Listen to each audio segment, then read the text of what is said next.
Going once? Anyone? All right. Thanks again, everyone, for being here. Thanks especially to the people who got up and shared their stories and their memories. That was pretty awesome. I knew going last that there'd be some repeat material here, and so I don't want to go on and on about things people have already said. But please bear with me for a couple of minutes. I think as their oldest child, I have a little bit of a unique vantage point in their lives. And so, you know, when I think about my parents turning 60, the first thing that comes to mind is, man, all the stuff they've done for all of us, you know, and all the stuff they've done for me. And I feel like it's kind of one of those scenarios where you can never possibly repay. So what I really wanted to do is to sort of just get up here in front of all of you guys and say thank you. Thank you very much, Mom and Dad. There's a lot to thank you for, but mostly I want to thank you for three things.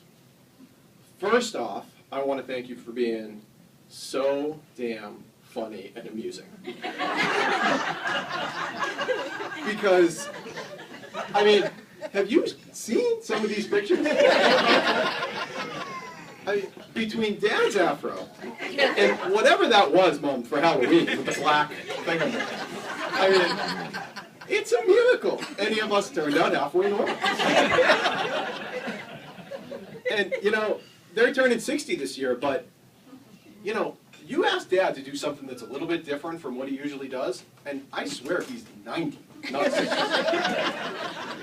You ask Dad to go away for a night. Ask him to go on an overnight trip, and here's what you're going to get. He's going to bring a 70-pound suitcase. There's going to be 35 wardrobe changes in it.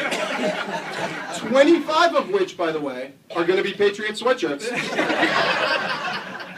He's going to bring a box with fans and like a portable air conditioner to make sure that he can keep wherever he's going nice and cold so that it lines up with his patented bathing suit sweatshirt combination that he wears 365 days a year.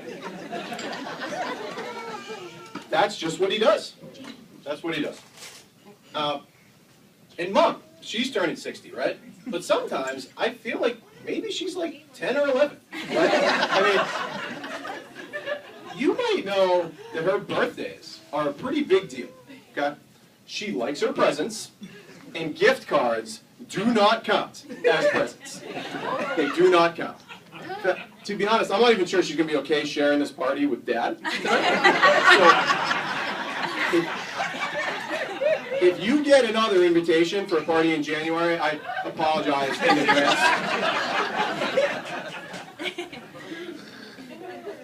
And I mean, we could go on and on this topic, right? And I could never do what my brother did earlier. That was kind of like his job. All I'll say is, I think we're in for more amusing stories as we go through the years, not less. Because, let me tell you, this started to become a little clear only just a few weeks ago. So Mom comes over to our house. She brings with her a set of dinner plates. Do you remember this? The dinner plates. She goes, oh, well, you know, I thought you might need these. And we were like, oh, you know, that's kind of weird, but thanks. You know, whatever. Now, come to find out, these plates were left in some random room in their apartment building where people leave their old junk.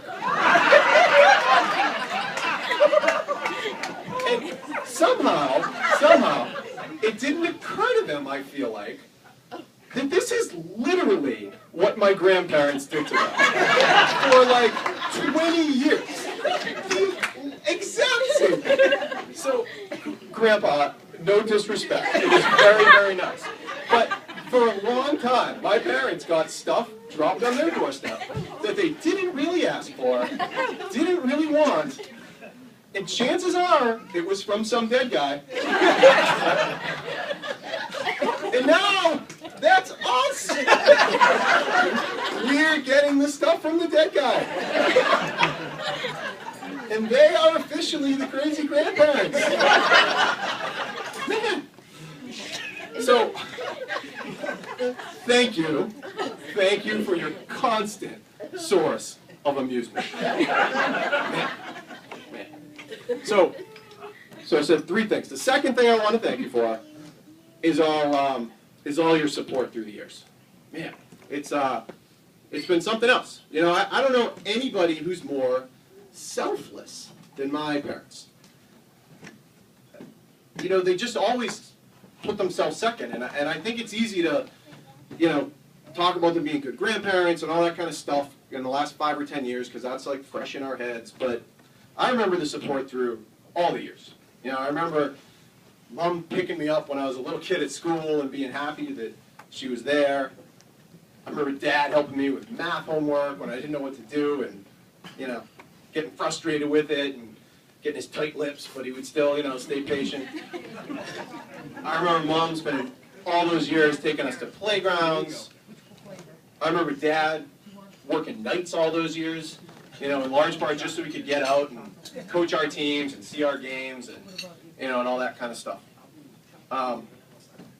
You know, do you know that Mom used to get up when I was in college at 6 in the morning every day in the summer to drive me to the train so that I could get to my summer internships in college? And I feel like at the time, I never really thought that that was like even like a big sacrifice, you know? I never even thought to say thank you because I just sort of expected that kind of stuff from my parents. That was just the type of thing that they did. So, you know, I just want to say thank you for all that support. You know, it's hard to describe what it feels like to go through life knowing that that is kind of there for you, you know, and that somebody's always there to help you out. So thank you very much for all the support through the years.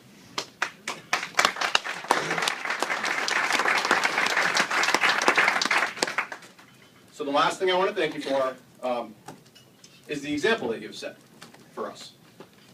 I think until Kara and I had kids, we didn't realize how hard of a job it is to actually raise kids, as evidenced by the balloon moving around here.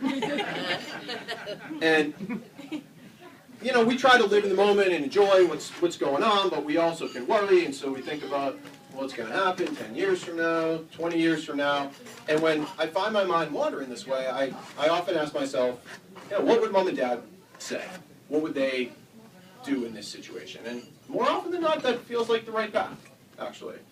And, you know, they didn't worry about every little thing when we were growing up, but they did teach us to be grounded and to be kind, taught us to work hard, to do the right thing, be nice to other people.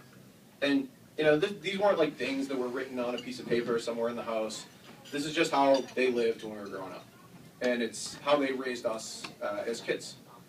So I guess when I think about, you know, looking out into the future, my own 60th birthday someday, I guess I'd just say, I hope that my kids, and my family, and my friends have half of the admiration and love for me that we have for you guys today. That would be pretty special. So thank you.